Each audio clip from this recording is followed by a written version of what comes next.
से और उस नम्रता सहित प्रकट करे जो ज्ञान से उत्पन्न होता है। जो ज्ञान से उत्पन्न होता है अपने चाल चलन समेत जो है उसको प्रकट करने के लिए। तुम में से कौन ज्ञानवान, कौन बुद्धिमान, तो अपने जो है कार्य को दिखाओ, ऐसा बोलता है। अपने कार्य को दिखाने के लिए यह जरूरत है। बुद्धिमान है तो अपने कार्य को जो है दिखाओ। और उसके बाद हम देखेंगे इसमें, और याकूब 2:18 कोई पढ़े।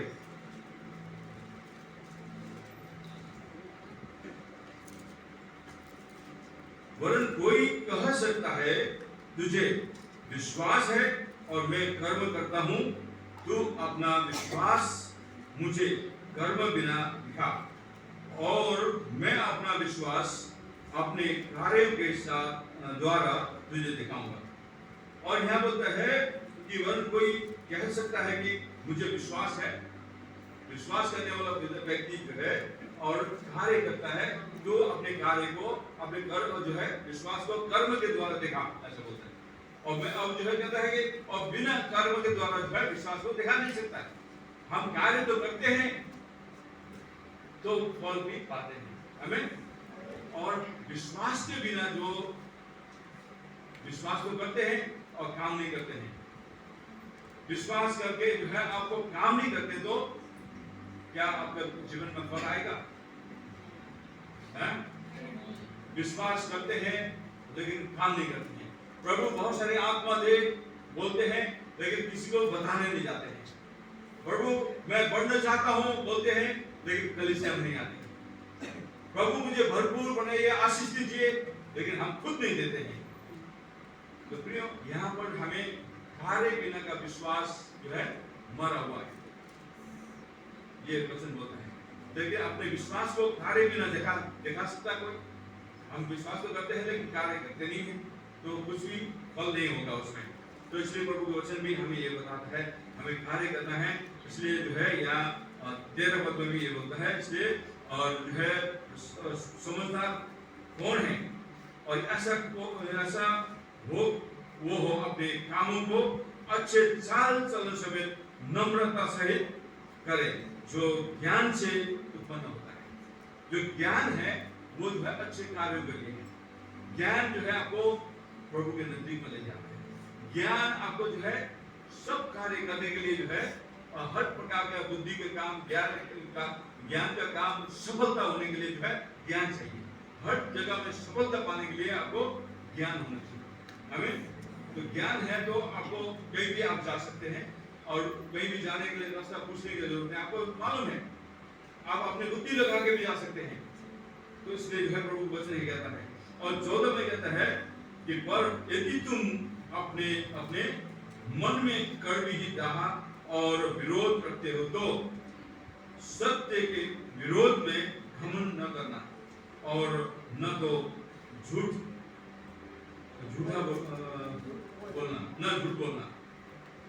देखो किले के यहाँ हम बोलते हैं, पर यदि तुम अपने अपने मन में कड़वी दाह क्या होता है? अपने अपने मन में जो है कड़वी दाह, जो कड़वी होता है और जो कड़वापन होता है, वो एक विश्वासी, अच्छे फ्रूटफुल विश्वासी के अंदर नहीं होना चाहिए। आत्मिक विश्वासी के अंदर जो है ये कड़वी दाह नहीं होना चाहिए। दाह मतलब क्या होता है? दाह करना, दूसरे को देखे जलना, और जो हमेशा जो है कड़वाहट निकालना, और उसके अंदर से कभी मीठा शब्द नहीं आना, वो कड़वी दाह। आपको मालूम है जो कड़वाहट जो है बोलते हैं, तो किसी ने कहा कि भाई एक जो कबूतर होता है, डॉग बोलते हैं जिसको, और कबूतर कई प्रकार के होते हैं। आपने देखा एक ग्रे होता है, एक ब्लैक होता है, एक व्हाइट होता है। जो व्हाइट कबूतर होता है, जो सबसे सफेद होता है, उसका जो है नेचर कैसा है? वो कभी कीचड़ में नहीं बैठता है, मालूम है। तो कड़वी जो है दाह, और कई बोलते हैं ना वो पित्त से जो है क्या है? कड़वा है, ऐसा बोलते हैं। तो जो पित्त क्या होता है? दाह करने के लिए, अंदर से जलन बदल देने का भावना, वो जो है हमेशा जो है बह कहते हैं। तो पित्त से जो है कड़वा है। तो कई बार जो है पित्त क्या होता है कि हर व्यक्ति के अंदर होता है पित्त, है कि नहीं? पित्त की थैली में कभी पत्थर आए तो निकालना पड़ता है। और जानवर के अंदर पित्त होता है, और चिड़िया के अंदर पित्त होता है, और जो है और मुर्गा जब काटते हो उसका पित्त नहीं निकाला, वो फट गया तो पूरा जो है क्या हो जाएगा, कड़वा कर देगा और तीता हो जाएगा। तो इसलिए पित्त जो है कड़वा है। तो इसी प्रकार जो है किसी ने कहा कि भाई ये जो कबूतर है ना व्हाइट वाला, उसके अंदर पित्त नहीं होगा। सुन रहे हो? इसलिए जो है वो एक पवित्र आत्मा के रूप में, एक कबूतर के रूप में जो है उसको दर्शाया गया कि पवित्र आत्मा कबूतर के रूप में आते हैं और यीशु मसीह के ऊपर बैठा बाइबल बताता है। तो अभी भी ऐसा बहुत सारे कबूतर हैं जो किसी के ऊपर आगे बढ़ते नहीं, जो पाला हुआ वो तो बढ़ता है, लेकिन जो है उस टाइम में वो बाइबल में दर्ज है कबूतर जो है ऊपर से उतरना और यीशु मसीह के कंधे में आके बैठा और स्वर्ग खुल गया, स्वर्ग से आकाशवाणी हुई, कहा कि यह मेरा प्रिय पुत्र है, इससे मैं अति पसंद हूँ। हालेलुया। जब आप और हम आज्ञा पालन करते हैं और जब जो है हम पवित्र आत्मा से भरते हैं तो प्रभु क्या कहता है, ये मेरा प्रिय पुत्र है। आमीन।